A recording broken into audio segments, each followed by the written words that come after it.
is from 1 Kings chapter 17, verse 8 to 16. And also I'm going to flip over to Luke 5, 1 to 7. These are my message that I'm going to speak to by God's grace. Amen? At thy word. You know, a person's word is very, very important, right? Yes. Amen? You're going to come, and sometimes if you come 15 minutes late, I'm sorry, but this is part of my message. Amen? They might cancel the appointment, right? Yeah. And some people will even charge you for 15 minutes late. Amen? So your word is so important. Even when you go to buy a car, they said, oh, I want to buy this car. I want to buy this Mercedes or this Bentley or this Range Rover. They said, they don't know you from Adam. They want, even if you said it, you're going to do it.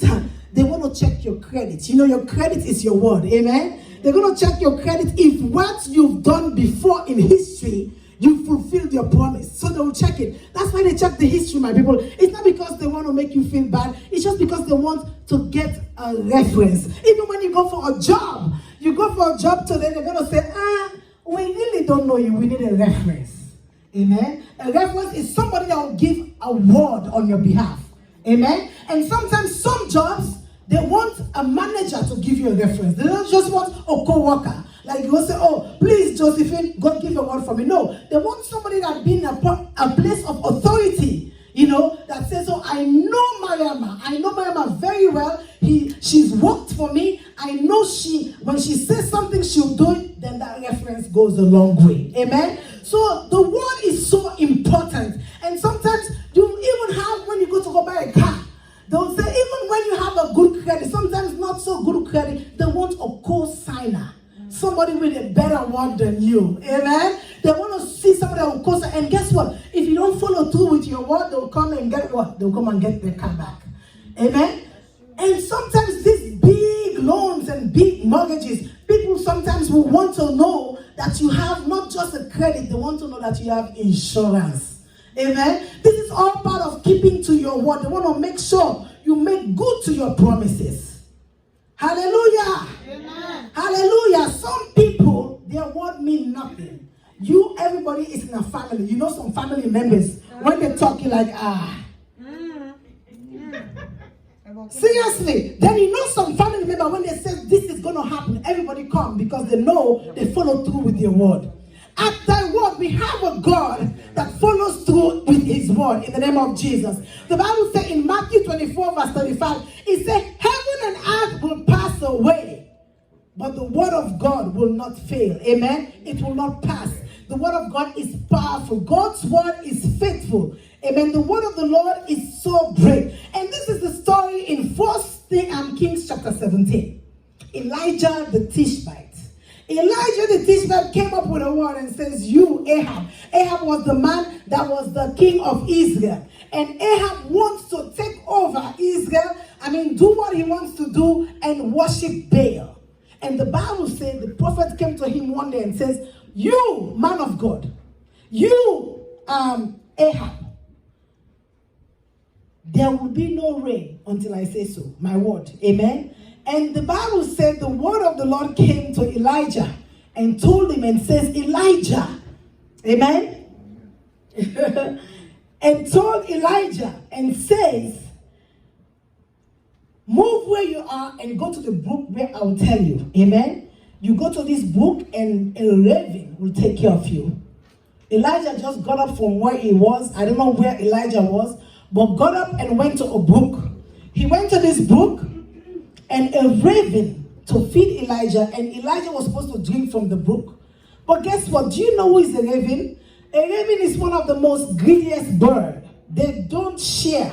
They're greedy. Amen. In fact, when they mate, those who have studied the ravens very well, they take care of their territories. They make sure that their territory, the brook dried. Have you ever been in a place where you're getting all the supplies you want and all of a sudden the brook dried?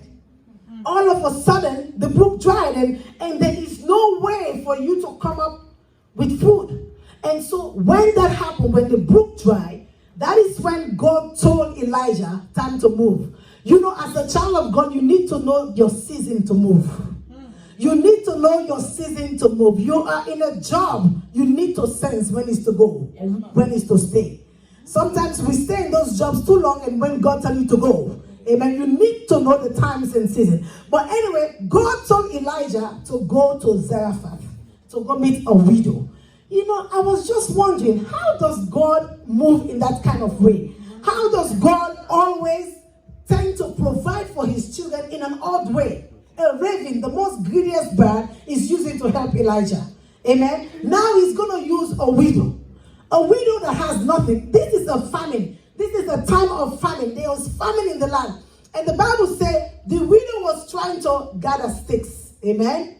It's trying to gather sticks. I'll pick it up. It's good to exercise, huh?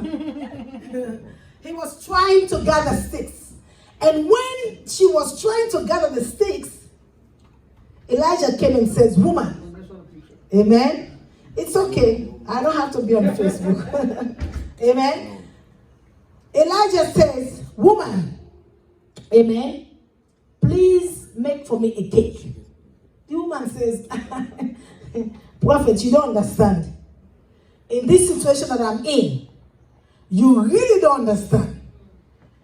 I am ready now. I have a small cruse of oil and a small cake. Amen. And I'm going to go make a meal. Oh my gosh. I know this was going to happen. I'm going to go make a cake for me and my son and die. Amen. The widow of Zarephath is the one that God wants to use to sustain Elijah. And Elijah says, fear not, make a little cake for me first, then take and make for yourself. You know, I've had this message preached several times. Amen. This message has preached so many times when, thank you. I know this is going to happen. This message has preached so many times when men of God, have you ever had this message? When the men of God will say, bring me the offering pot, the brook dried. Have you ever been in a place where you're getting all the supplies you want and all of a sudden the brook dried? All of a sudden the brook dried and there is no way for you to come up with food. And so when that happened, when the brook dried, that is when God told Elijah, time to move. You know, as a child of God, you need to know your season to move. You need to know your season to move. You are in a job, you need to sense when it's to go and when it's to stay.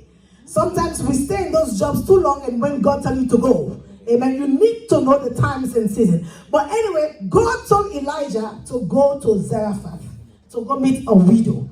You know, I was just wondering, how does God move in that kind of way? How does God always tend to provide for his children in an odd way? A raven, the most greediest bird, is using to help Elijah. Amen. Now he's going to use a widow. A widow that has nothing. This is a famine. This is a time of famine. There was famine in the land. And the Bible says the widow was trying to gather sticks. Amen. It's trying to gather sticks. I'll pick it up. It's good to exercise, huh? He was trying to gather sticks. And when she was trying to gather the sticks, Elijah came and says, woman. Amen. It's okay. I don't have to be on Facebook. Amen. Elijah says, woman. Amen. Please make for me a cake. The woman says, prophet, you don't understand. In this situation that I'm in, you really don't understand. I am ready now. I have a small cruse of oil and a small cake. Amen. And I'm going to go make a meal. Oh my gosh. I know this was going to happen. I'm going to go make a cake for me and my son and die. Amen. The widow of Zarephath is the one that God wants to use to sustain Elijah. And Elijah says, fear not, make a little cake for me first, then take and make for yourself. You know, I've had this message preached several times. Amen. This message has preached so many times when, thank you. I know this is going to happen. This message has preached so many times when men of God, have you ever had this message? When the men of God following what the word of God says. Amen. The woman says, because you are a man of God and you've said it, I'm going to do what you say. Hallelujah. But men of God have sometimes used this message that is for them. Bring me forth, The greedy people will always pick a place in the Bible to fit their lifestyle. Amen? Yes. You can preach anything in the Bible to make it look for you. Yes. Okay? When people, and I've had it so many times, it's not even funny. When people take the word of God for their own gain, that is the problem.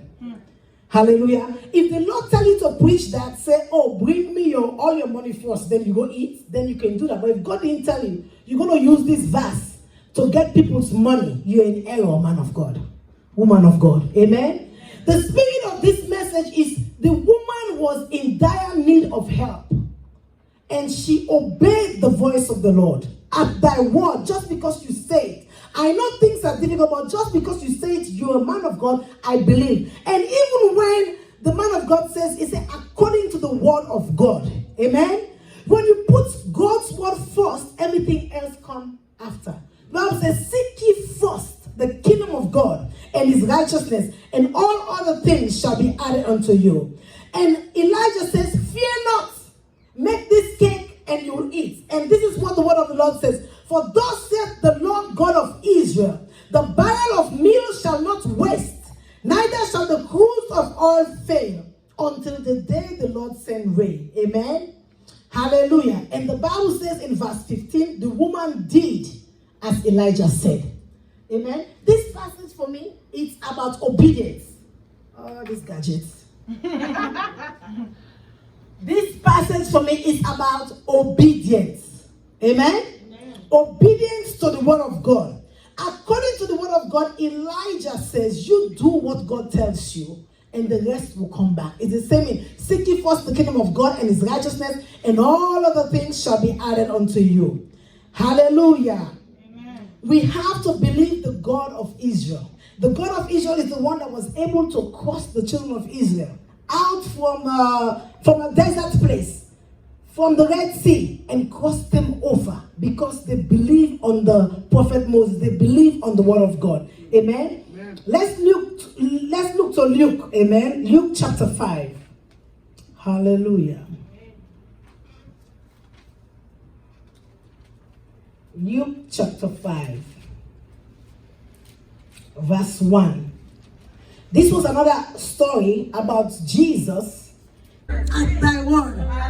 Amen. And it's from 1 Kings chapter 17, verse 8 to 16. And also I'm going to flip over to Luke 5, 1 to 7. These are my message that I'm going to speak to by God's grace. Amen. At thy word. A person's word is very, very important, right? Yes. Amen.